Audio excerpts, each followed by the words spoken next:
This is my 2-liter auxiliary fuel tank, and it fell off last time. There's this bracket here, and if you lift up on a tank, it falls off. So I had to put some Velcro, double-sided Velcro on here, and tie it down onto the handrail here so that it can't lift up. I hope that's going to fix the problem, and then I can refuel it and see how it goes. And it seems on there pretty secure. I'm going to ride it with an empty tank for quite a while and see if it comes off or not. And if it stays on, then I will probably drill a hole in the bottom down here and run it down into the carburetor down there. So alrighty, so I am going to get my key fob out here. That's where I store it. This is a rubber thingy that fits into this slot here for my phone. So I am going to mount my phone on here.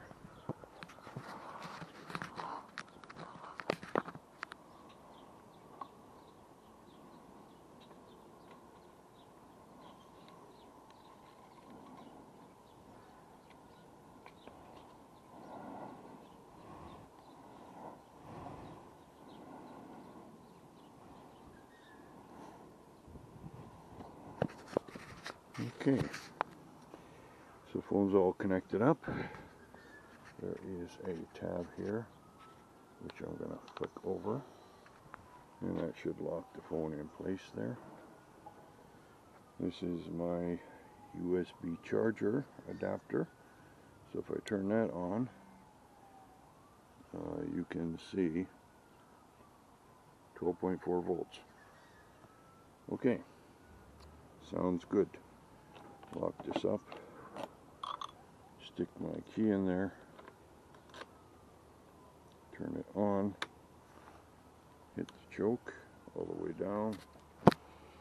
And for those of you who are unfamiliar with carburetor operation,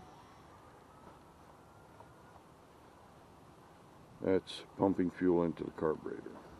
It's called an acceleration pump. So it needs extra fuel to get the engine to start up. So let's see if we can get this to start. Well, it started on the first start. So normally I have to kick it and kick it and kick it. However, if you remember, flicking this 3 times, that'll pump fuel into the carburetor. It should start up right away. And give it a few minutes here. There, the engine RPM is now starting to come up. We'll let it run there for a minute. And I am at 1577.0. At 4,000 is the tune-up that needs to be done. As you can see, I've got to get some gas here. The phone is charging. Let me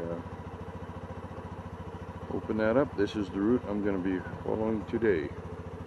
I'm going to go ride, and I'll be able to follow my route. Let's zoom in a little more. Okay, we're good.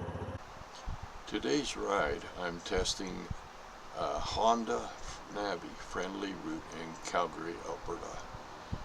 For those of you who know a little bit about the Navi, it is limited by the top speed, which is around 80 kilometers an hour. Now it gets up to speed fairly quickly without too much fuss, all the way up to 70 kilometers an hour, and then of course it gets more challenging and takes a lot longer to get up to speed. So I thought I'd head out today and take a ride down to the Cineplex, and I'm just going to putt along here. This is a 40 kilometer an hour zone through here, and I've got my map navigating here. It's a motorcycle friendly app that it works sometimes. I run into problems with it sometimes, the way it saves stuff. Doesn't appear for a while, and then I go, oh, it didn't save it. Then I go back through my stuff quite a bit later on, and I go, oh, yeah, I guess it did actually save it. So it's not one of the best apps.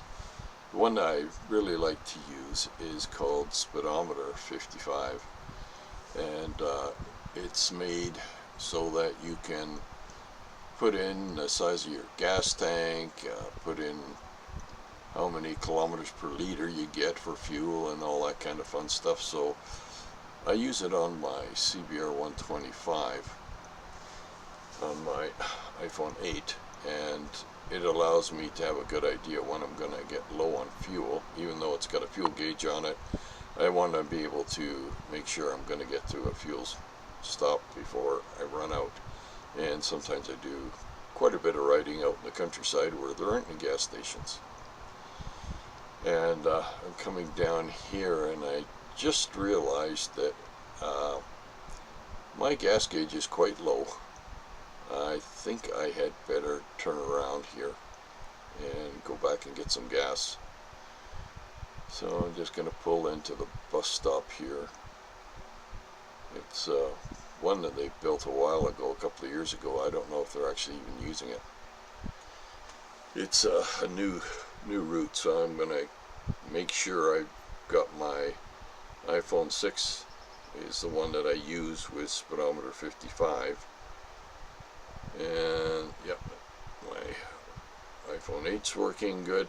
It's all set to go. I got to set up my app on iPhone 6.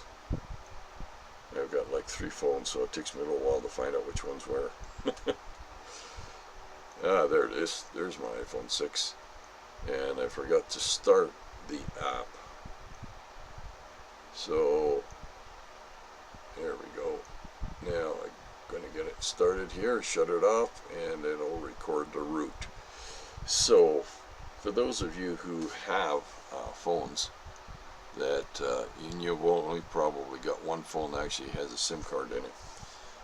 So I tether 2 of my phones to my Android phone here, and that way I can get up-to-date map information and stuff when it's recording my routes. And yeah, the problem with switching from an iPhone to an Android is that there's a lot of stuff that just is not easy to use, especially email accounts, Apple email accounts and stuff like that. It's I carry one so that I can get email from my iPhone accounts, and then I've got one account here on my Android phone that I can use a Gmail account on. And so this is part of the problem with having so many different phones, is sometimes you just can't get the app you want. They don't have a Speedometer 55 app for the Android. So I'm trying this other one, and I'm not entirely happy with it because it sometimes doesn't record stuff, or you know, I go, it didn't record it. Then I go back in later, oh, it recorded it under a different name. And so then I have to go edit the name and whatnot, and it works, but it's not that great. So I'm kind of down on choices here as far as what I can use on the Android, because there's so many apps out there, and I don't know which ones are actually going to work for me. So figuring that out can take a long time, so I'm just going to stick with this one app on the Android right now, and then try to see if it's going to work for me. If it doesn't, I'll have to mess around and try and find something else. So yeah, I'll turn around and head back down and get some fuel here. The distance I'm going today, I could probably get there with the fuel I got in the tank, but I really don't like taking a risk of running out of fuel on the Navi, because the fuel tank is just so darn small on the thing. It's not even a full gallon. And so that's why I put on a 2-liter tank on the back. I figure, well, right now I'm kind of getting anywhere from about, I'd say about 38 kilometers a liter is what I average. I've had it as high as 55 kilometers a liter on one tank, but that's probably just because I didn't fill up to the same level. I can really throw it off, so I prefer to run an average, and right now I'm averaging very close to what Honda says you're supposed to get, which is 110 miles per gallon. And the last time I checked it, I was getting 111 average over about 20 different rides. So quite a few refuelings, and that will give me a really good average. People say, wow, gee, I only get like 80. Yeah, well, if you're in the US, you got a smaller gallon. It's not the same. Canadian gallons are roughly about 20% bigger, so yeah, you take 20% off of 100 mile per gallon, and yeah, in the US you should be getting about 80. So they forget so often that their measurements are not the same for everybody who uses dollars and gallons. They can be completely different things depending on what country you're in. So back through the 40-kilometer-an-hour zone here, and rather than going all the way up to Balzac to fuel up at Costco and wait a long time to line up, I'm just going to go down to the neighborhood gas station here and fill up. Everything right now is pretty close to $1.80 a liter. It's just crazy. I don't know, but I'm sure glad I got the Navi. My CBR 125 gets about the same fuel mileage actually, but it will get up quite easily to about 80 or 90 kilometers an hour, and then 100 is challenging. I've hit 122 kilometers an hour on it under ideal conditions with the tailwind, but it just lacks power to maintain that kind of a high speed. And it is a much more complicated machine, and for retirement I want to be able to do the work myself, and that's why I got the Honda Navi, because it's a simpler machine and the maintenance intervals are quite wide. You can go like 4,000 kilometers for a tune-up, so I'm only at like almost 1,600 kilometers on it now in a couple of months that I've had it, and I'm just having a thrill of riding this thing around. It's just so easy to get around on. A lot of people say, well, it's too slow for highway. Well, that depends. Do you have a wide paved shoulder on the highway? Near here, I've got Highway 9 that runs north from Highway 1 all the way up to the Dinosaur Park and, you know, further north. And it's got a nice wide shoulder on it, so I don't have a problem going down that highway. I suppose the Trans-Canada is pretty much the same with a fairly wide shoulder on it. So in those cases there, you can use the right side of the road, use the shoulder of the road to get to where you're going. And most people won't get upset about it as long as they can do their 20 or 30 or 40 kilometers an hour over the speed limit. You know, they don't usually bother you because they're going so fast, and they only think about how fast they can get somewhere, because in a car it's really boring going a long distance in a car. Whereas on a motorcycle you get to see so much more. You can, if you go past by a creek on a motorcycle, you'll smell the difference in the air instantly. Whereas a car, you'll go blowing by and you won't even know it's even there. So we're coming up here. They've added an extra traffic light in here just to complicate things and slow traffic down, I guess. We've had people doing over 100 kilometers an hour in a 60 zone coming out from the airport, and it's just insane. It's just absolutely insane. But that's being the way it is with most drivers is they think about themselves first, and if it kills them, oh well, too bad.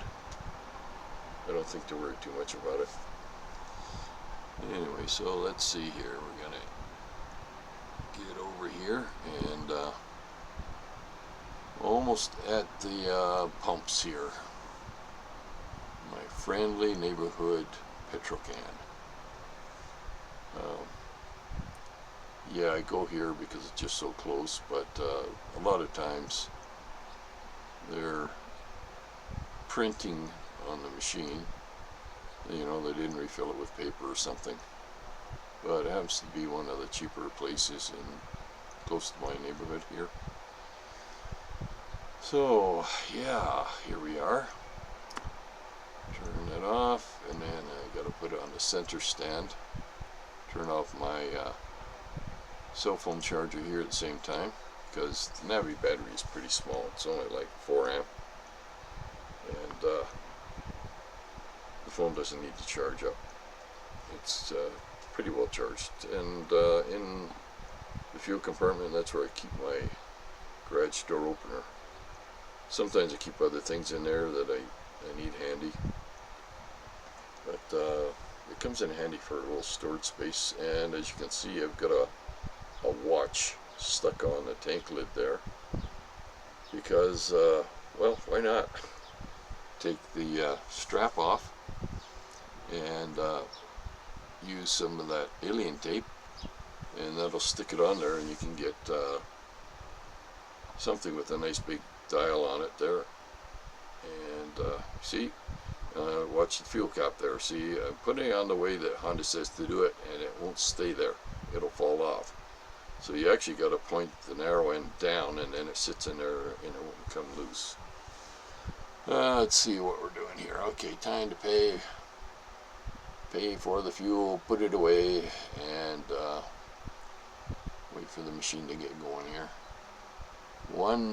Yeah, premium's 184 already. Whoa, it's getting up there.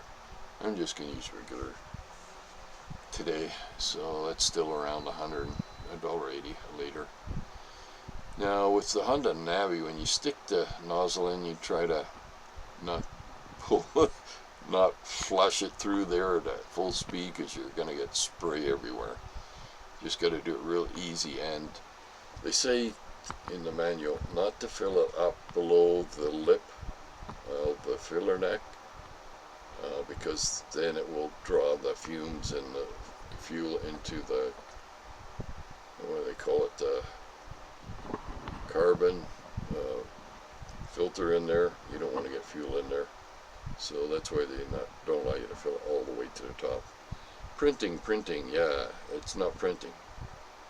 It's not printing because they didn't put paper in it. So let's take a picture of how much gas I've got there, and get a picture of my speedometer, so that I can now go and update my spreadsheet here. And so we're ready to go, and this is what the app looks like. I'm resetting the fuel. So this is my fuel spreadsheet here. At the very top, you'll see I did $70.67 for fuel, and those are the averages at the top. So I'm at right now 109.1 mile per gallon average over 20 fuel tanks fill-ups, and that gives me 111.5 miles per gallon. As you can see, the highest one there was 152 miles per gallon, and I don't trust that one, because if you don't fill it up to exactly the same level on a small tank like this, you're going to get wildly ridiculous fuel numbers here.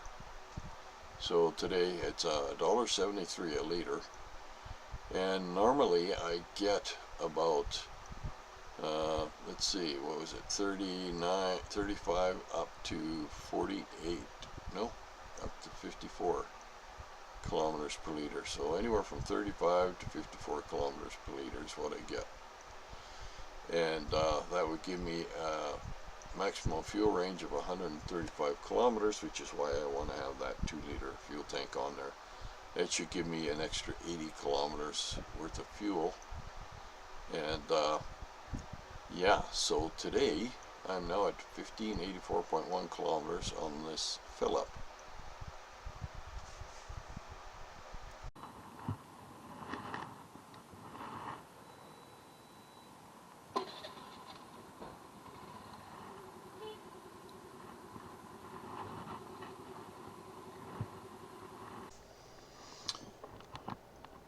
And so I'm at 1584.1, all filled up and ready to go.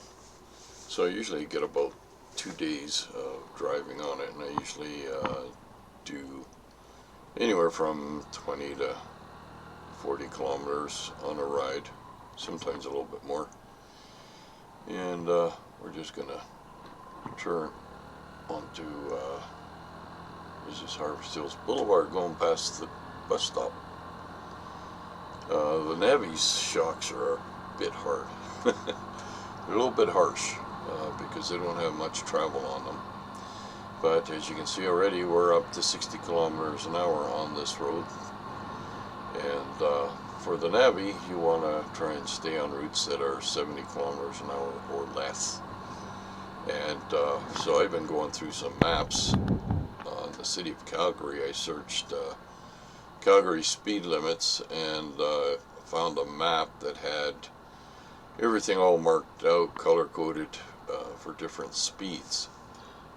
Now the Navi can do around 80 kilometers an hour, but trying to maintain 80 on it, it's just not going to happen under a lot of conditions. 60, 70 kilometers an hour is perfectly fine. It'll get up to that speed relatively quick, so you're not holding up traffic. So within those limitations, the Navi is really, ooh, that was a sore bump. Yeah, you got to watch out for these manhole covers. They can be really harsh on the Navi. I suppose you could always deflate the tires and run a little bit lower pressure on them. I do that quite a bit on some of my e-bikes, running them at 15 psi when I'm on pathways that are really rough, just kind of like this road. And now we're turned on to Country Hills Boulevard, which is at this point 60 kilometers an hour, and I'm heading east. I'm going to go all the way down to 36th Street and follow that all the way down to Barlow Trail. So for those of you who know a little bit about Calgary, Barlow Trail is one of those strange roads. It's got several different sections that aren't connected together, and it's very confusing if you're trying to find an address on Barlow Trail. There's a few other streets in Calgary that are discombobulated like that. They don't connect to themselves, even though they're called the same thing. So this is Calgary infrastructure at its greatest. And I guess we'll get past this bus here, because it takes so long for the Navi to get up to speed. I find so often I crank on the throttle and I get her up to speed, and just as soon as I get up to speed, guess what? Now we've got another red light. And so I've had that happen when I was fairly close to the intersection, and people are always saying that the brakes are really bad on the Navi, and I think a lot of people have fooled themselves because they've never ridden a motorcycle, at least if you're newly into motorcycles.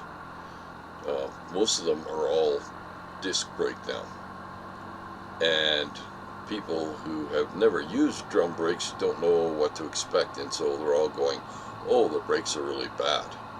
Actually, the brakes on the Navi are just perfect. They can stop me really quickly if I want to, and I don't find they're lacking at all in ability to stop. It's just they feel so much different than disc brakes. And like I said, people who have never used a motorcycle with drum brakes like this, they're all relating it to how a disc brake motorcycle rides, and that's a completely erroneous comparison. This is a different brake system on disc brakes, you got very small pads, and you can apply the same amount of force on a very small area and get much less effort required to stop. Whereas a drum brake, it's the other way around. You got a lot of area on the pad, which allows them to wear a lot longer, but you have to apply more force. And if you're using cable brakes, depending on how thick the cable is on the brakes, you can get a little bit of stretch in there. And so you grab the drum brake and you apply the brake force, and it feels like you got to apply an awful lot of force on it, and you do. They're just a different brake setup. And cars used to have this for a long time, and then they switched to power brakes because on some cars it was really hard to get the maximum braking by pushing down the pedal. It was just a lot of force required to get the maximum braking. So now we're up to 70 kilometers an hour, and I'm going to be going a little bit slower than that going up the other hill here. But then most people going through here are usually doing around 60 because of the new lights here. And this was one of the really bizarre things that the city of Calgary decided to do. So in the wintertime, you're coming down the hill and the roads are all iced up, and then you got a stoplight that suddenly decides when it's going to switch. And of course, you can imagine what's going to happen, right? You should never have put a road in there. That's a very poor location for a road, especially on the main road going through the northeast part of Calgary. This actually becomes Highway 564 as you head out of Calgary. And it's 100 kilometers an hour on some really steep hills, and I don't know. There are some weird speed limits in Calgary that make absolutely no sense. I remember I was riding to Cochrane, and I took 144th Avenue, I think it was, and just heading west. And there was like seriously steep hills, and I was on my 125, and there's no way I could do 100 kilometers an hour. And why would they have a 100 kilometer an hour speed limit on a narrow road with no shoulder and steep hills like that? It's just asking for trouble, because trucks will never be able to do that speed. And then you're going to be having people passing when they shouldn't, because they're, people don't have any patience these days. And it's all about what they can get out of life, not what they can do for someone else. And see, here we are again. We just get up to speed and gotta stop again. So that's one of the things with the Navi, I find. By the time I get up to speed, I've got to stop. But it's not that slow. I mean, it does keep up with traffic pretty good. And away we go again. So some interesting features about the Honda Navi is the transmission is kind of along a moped or a scooter type of transmission. It uses a variator, which is a pulley that as the engine turns faster, the pulley gets narrower, and that creates a higher gear ratio. And it's kind of interesting because I had a moped, and when you revved up the engine, as on the center stand, the engine would actually tilt back as the engine RPM went up, which was pretty cool to see. But that was only 50cc, but even though it was only 50cc, I could get it up to 70 kilometers an hour at times. So it's a very effective type of transmission. It's used on lower powered vehicles like the Navi. Now, I've had people ask me in discussions, how does the transmission work? Like, it's an automatic, okay, well, how does it work? Well, essentially, it's like the old go-kart style of clutch. faster the engine spins. It's basically got brake shoes in there, and as it spins up, these brake shoes move outward and they grab onto a hub which drives the rear wheel. And so the weird thing about it is, just up on the right side here, I was coming out of the parking lot and I was idling going down onto the street, and the speed was picking up and the motor wasn't even engaging at that point. Then I decided, okay, well, I better give it a little bit of gas. As soon as I did that, the clutch really grabbed. It grabbed hard. So I wouldn't recommend doing it that way. It's probably not going to be a comfortable ride when that clutch snaps on. So, but I had to see what was going to happen. Would it really just roll down the hill in neutral? Yep, that's absolutely what it did. It just kept going down the hill in neutral. Hence the need for the Navi's strange little park brake. Which, I have to admit, it's taken me a while to remember to keep using it, because on a motorcycle you just leave it in gear. But on the Navi, you don't have a gear per se. You've got a centrifugal clutch. So yeah, when you go to slow down, close the throttle, at some point the engine RPM drops low enough that the brake shoes inside the clutch housing there are pulled back away from the housing by springs and completely disengages the engine. So that means every time you start up, you're going to be wearing out some of those pads. However, it's a very simple and easy way to get high performance out of a small engine, because the engine will always be running fairly close to its best output. Whereas in a small motorcycle, your engine speed is going to be all over the place, from too slow to too fast. So I like that about the Navi. It automatically picks the right gear ratio. And yeah, you can't get up to 80 kilometers an hour, but you're pushing the motor pretty darn hard to do that. And that's going to result in a lot of extra wear. So here we are right now, we're at 36th Street Northeast, and potholes are everywhere. I don't know if you noticed it, but the roads have been really bad this spring with a lot of potholes.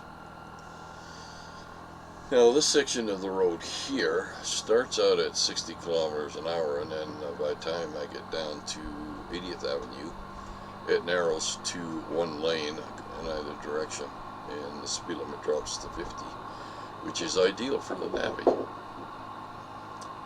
And that's been one of the big changes that I've been going through with the Navi, is learning routes which are 70 kilometers an hour or less. And this section here, I've never really gone down here to see where it connects up to anything, because most of the time I would be taking Deerfoot, doing 100 kilometers an hour on my CBR 125 when it can get up to that. But it's quite challenging sometimes for even the CBR 125 to get up to 100 kilometers an hour. So we gotta wait here, and we go along this road, and off to the right you'll see the big golf ball, I call it. It's the radar dome for the airport. It looks like a big golf ball up on a pedestal, and that's where their radar is mounted inside that. Helps them to keep track of planes. So it's kind of nice to go back past the golf ball here once in a while, in a very flat area. And there it is, you can see it really good on the right side there. And not too much going on down here. This area hasn't developed a lot yet, so it's still a nice route to ride on a motorcycle, or just cruise along at low speed and yeah, I was really curious, can I actually get down to Sunridge without going on any 80-kilometer-an-hour roads? And yeah, as we see today, I'm going to be able to do that. So the Navi will beat this truck accelerating. Yeah, no problem. Not a problem. And as you can see, I'm keeping pretty good speed with the traffic in front of me. I find along here, though, that a lot of drivers are speeding. Like, it seems to be the norm these days for everyone who drives a car to be a criminal and speed. And, you know, statistics prove it, right? If you look on accident statistics, motorcycles and bicycles and that sort of thing are not high up on the fatality index. You'll find that the majority of them are caused by people in cars.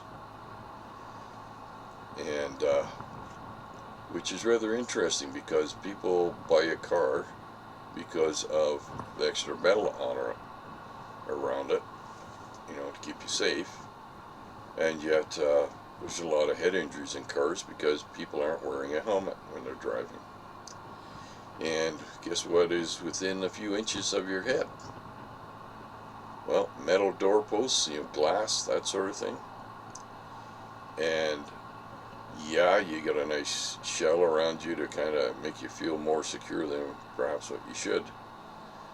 But on the other hand, head injuries are quite a bit higher because people tend to drive way too fast in cars. And it's gotten so bad that even the police don't seem to pull over many people who are speeding anymore. It's just pretty much a Wild West and free-for-all. And even on the Navi, you know, I'll be going along doing 40 kilometers an hour in a 40 zone, and somebody will go flying past at, you know, 60 or 70 through a residential area, and they just don't care. And so, you know, when you got a small motorcycle, you have to be a little more rational than what a car driver can get away with. So that in itself is a huge adjustment for some people. I've done trucking, and I can tell you, I remember one time I was bringing a load back to Calgary, and this guy in a semi was driving it like he was in a Ferrari, and he was speeding, and he was passing where he shouldn't, because, you know, he thought he was in a Ferrari apparently. And you just can't do that. You just can't do that if you want to live and be able to tell the tale, because those big trucks don't slow down very quickly. But an interesting fact, an LCV, or long combination vehicle, which can be up to 125 feet long with two trailers and a little convertible trailer that goes between the two boxes and hooks them together. Because it's got more tires, it actually stops faster than a single trailer, which was kind of an odd thing to think about, and you really hope you don't have to slam on the brakes. But here we are, ready to go. Okay. And yeah, there's a little bit of business down this section here, a few buildings. It tells me that we're getting pretty close to turning onto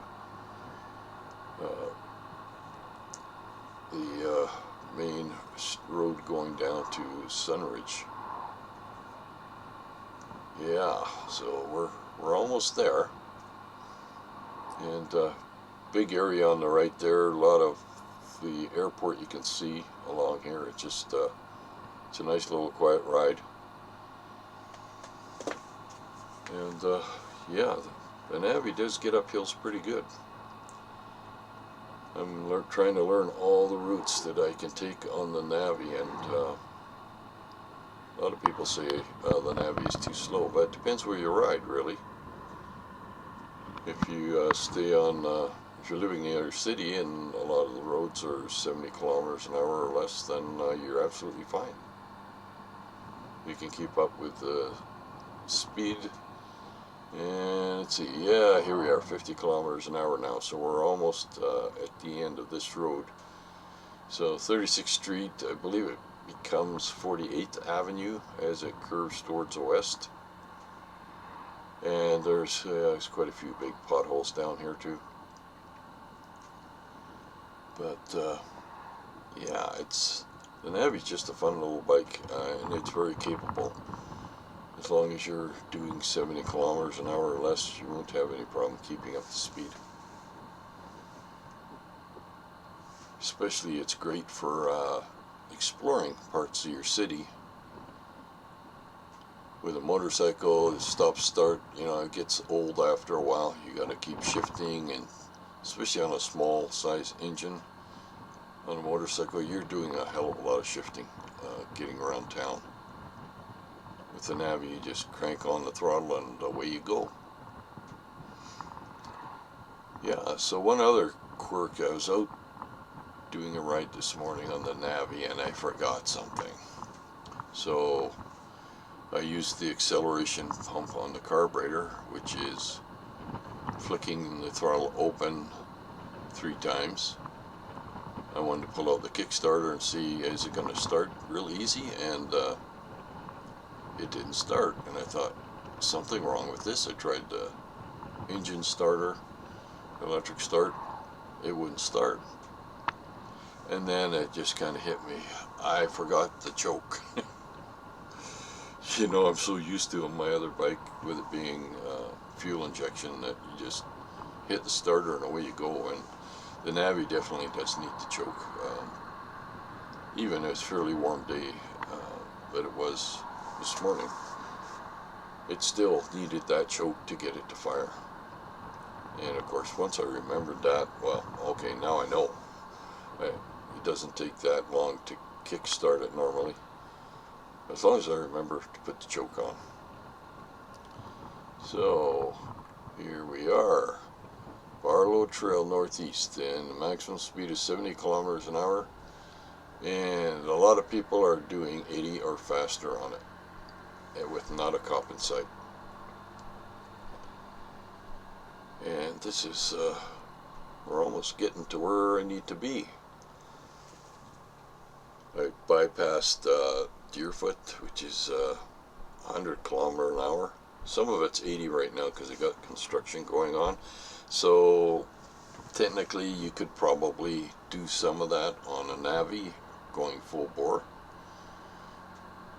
But it's much better to stay on the 70 or slower roads, because then you're not having to fight with the Navi to get up to speed. It's perfectly fine at 60 kilometers an hour. 70 you can do quite easily, and you won't find it really struggling. It's a lot of people who get these bikes say, wow, yeah, for a small engine it actually does get up to speed very quickly. It's very, very interesting. That was one of my first takes on it, is, hey, this thing really isn't all that slow. Mind you, the top speed is limiting, but that's to be expected because air resistance really uses up a lot of power. And so as you can see, I'm doing fine keeping up to traffic. Not slowing anyone down. I've got my phone set up here. I can see when I'm going to come up to my turn off, because I haven't done this route on the Navi, so I'm going to see where I got to turn off. And looks like we got a light up here. Now the Navi, even though it's got a centrifugal clutch, when you do let off on the throttle, it does have engine braking. So not a lot of it, but it does have engine braking. Sometimes all you got to do is pull the throttle going down a hill, and you won't need to brake at all. I just find that the Navi is a very simple kind of bike, and when you start getting to be my age and you don't want to be spending all your time fixing things, Um, you're going to really enjoy the fact that you're going to be doing more riding and less tune-ups, especially with the shops running, almost $200 an hour for a mechanic to do something I can do myself for free. And that has become a big problem in this day of inflation. So let's see here, we're gonna cross traffic going here, so I'm right on the sensor as far as I can tell here, and this is quite a busy intersection. So there's a couple of guys riding out there. They didn't look to be super big sized bikes, maybe middle sized bikes from what I was looking at. Didn't have too much time to actually see that, but yeah, we're almost where I need to go. It's only like maybe another couple of kilometers here, and I used to go down here quite often. Hey, yeah, where's my green light? Why am I not getting a green light here? Well, I think I'll just play it cool here and not take chances trying to cut through the intersection.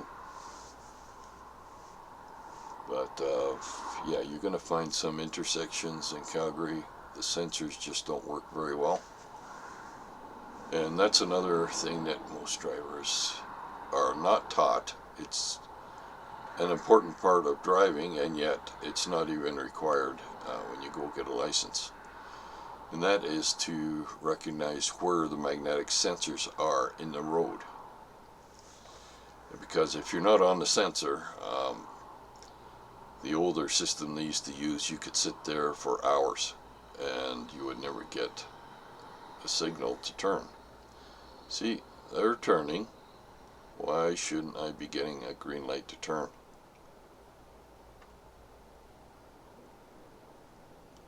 Now the cross traffic. So that's 2 lights so far.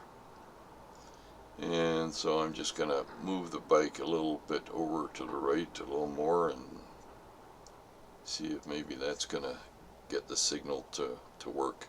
I got cars lined up behind me, so this is not just an inconvenience for me. It's going to start getting those impatient drivers a little upset if the light doesn't change. So yeah, the location of the sensors. There's a white line across the road where I'm at.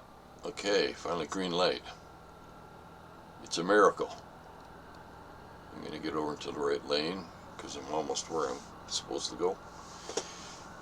You can notice where the magnetic sensor is in the road because you'll often see a little square cut into the road with some asphalt sealing it off, and that's where the sensors are. On a freshly paved road with the sensors in there, you won't see it, but on a bicycle, generally if I'm to the right side of center, like maybe 3/4 of the way to the right in the lane, I usually manage to trigger the sensor.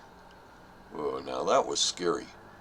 The Navi really banks hard, like you really have to lean it over because the center of gravity is so low, and that was very unnerving that I had to bank it that far to stay in my lane. Anyway, here we are. And this used to be chapters in Starbucks. So notice how quickly I can turn the Navi around. Pull into one space, make a turn, and I'm right lined up in the second one. Try doing that with a motorcycle. You're going to be backwards and forward several times to get it turned around. But not the Navi. Well, I'm where I'm planning to go. I think I'll walk over to the Cineplex there and see what they got on for movies. And put my gloves in the storage container. It's really handy. I find that really comes in handy for storing my gloves in. And mission is accomplished.